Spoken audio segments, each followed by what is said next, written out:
on the good which abides. What, say you, are you giving me advice? Indeed, have you already advised yourself, already corrected your own faults? Is this the reason why you have leisure to reform other men? No, I am not so shameless as to undertake to cure my fellow-men when I am ill myself.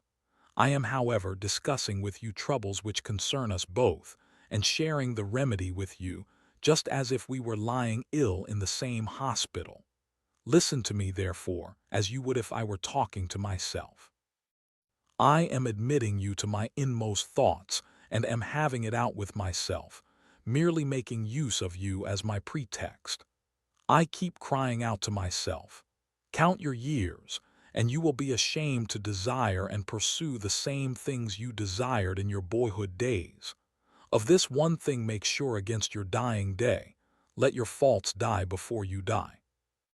Away with those disordered pleasures which must be dearly paid for. It is not only those which are to come that harm me, but also those which have come and gone. Just as crimes, even if they have not been detected when they were committed, do not allow anxiety to end with them, so with guilty pleasures regret remains even after the pleasures are over. They are not substantial, they are not trustworthy. Even if they do not harm us, they are fleeting. Cast about rather for some good which will abide. But there can be no such good except as the soul discovers it for itself within itself.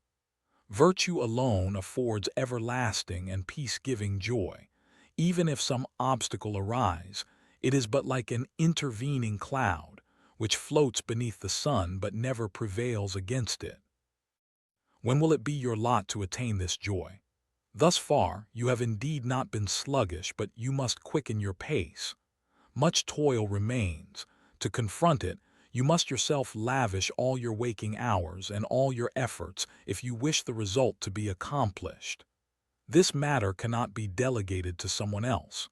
The other kind of literary activity admits of outside assistance. Within our own time, there was a certain rich man named Calvisius Sabinus. He had the bank account and the brains of a freedman. I never saw a man whose good fortune was a greater offense against propriety. His memory was so faulty that he would sometimes forget the name of Ulysses, or Achilles, or Priam, names which we know as well as we know those of our own attendants. No majordomo in his dotage, who cannot give men their right names, but is compelled to invent names for them.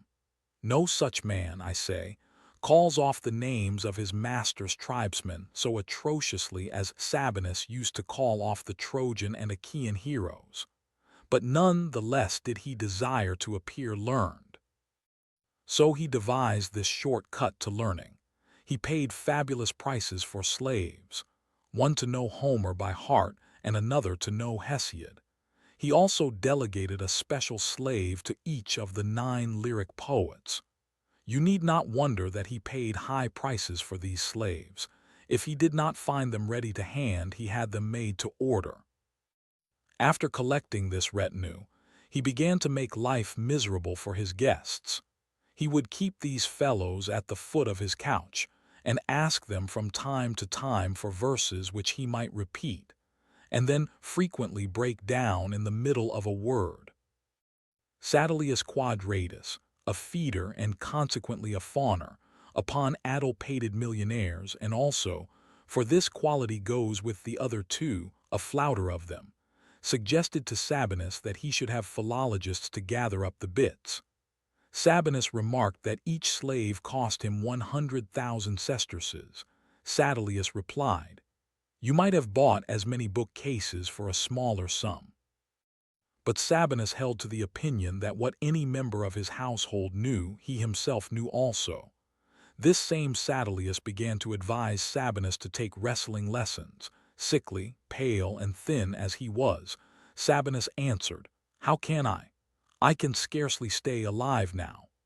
"Don't say that, I implore you," replied the other. "Consider how many perfectly healthy slaves you have. No man is able to borrow or buy a sound mind.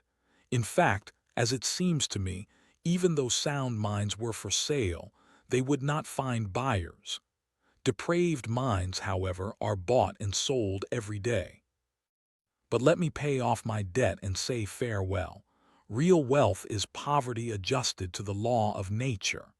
Epicurus has this saying in various ways and contexts, but it can never be repeated too often since it can never be learned too well.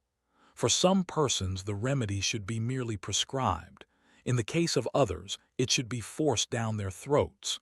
Farewell.